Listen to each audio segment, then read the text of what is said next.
Siamo qui alla Fiera Vacanze Weekend a Padova per la terza volta, dove poco fa abbiamo presentato il programma, il progetto che abbiamo per l'anno 2010 relativo ai parchi regionali del Parco Nazionale del Veneto. Abbiamo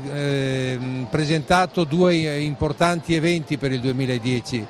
Il primo, che è collegato al protocollo d'intesa che abbiamo firmato a dicembre scorso insieme alla dottoressa Palumbo dell'Ufficio regionale scolastico,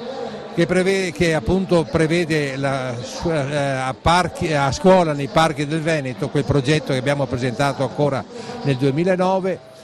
che prevede appunto la possibilità di inserire come materia formativa scolastica i parchi del Veneto.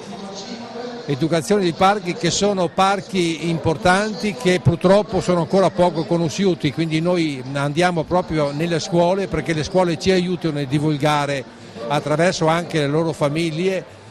questa particolare conoscenza nei confronti di questi 6 gioielli che abbiamo nel Veneto. E il secondo evento è il premio dei Parchi Veneto, un premio che faremo una volta all'anno, itinerante nei vari parchi che ci sono, nei 6 parchi, e prevede appunto un convegno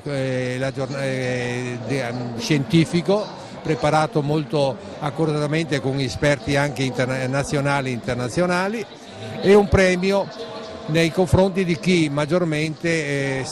presenterà delle iniziative per aumentare sempre di più la sensibilità dal punto di vista ambientale nei confronti dei cittadini. Ecco, qui è coinvolto tutto il mondo accademico, il mondo giornalistico, il mondo economico e il mondo scientifico. Ecco, questi sono i due eventi che sicuramente avranno un successo e che ci permetteranno quindi di affrontare con molto impegno il 2010 che da poco è iniziato.